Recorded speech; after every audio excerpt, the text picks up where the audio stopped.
এদের উদ্দেশ্য হচ্ছে এরপরে পরীক্ষা ব্যবস্থা যে পদ্ধতিতেই হোক, যতই স্বচ্ছ হোক, এনারা কোর্টে অলরেডি রেডি হয়ে আছেন, আবার মামলা করবেন। বাংলার বেকার যুবকদের চাকরির পথকে বন্ধ করছে বিজেপি সিপিএম যৌথভাবে।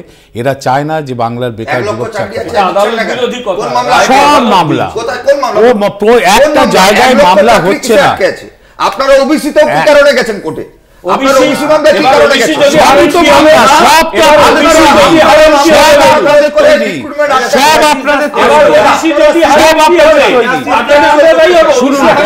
গণতান্ত্রিক পদ্ধতিতে না পেরে শুধু আইনকে সামনে রেখে আমাদের বিচার ওবিসি মামলা রয়েছে, তো সেখানে হার লেখে দেয় আমরা দায়ী হব। সরকারের প্রাইমারিতে যদি হারেন তখন আমরা দায়ী হব।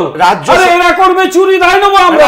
মুশকিল ব্যাস, কোর্টে থাকুন, কোর্টে থাকুন, মানুষের পাশে থাকবেন না। আছি আমাদের বিচার ব্যবস্থা মানে মামলা হলে মামলা চলতে থাকে, কিন্তু এতে রাজ্যের যে ডেভেলপমেন্ট সেটা ক্ষতিগ্রস্ত হয় এবং সেটা জানেন বলে আপনারা করতে পারেন।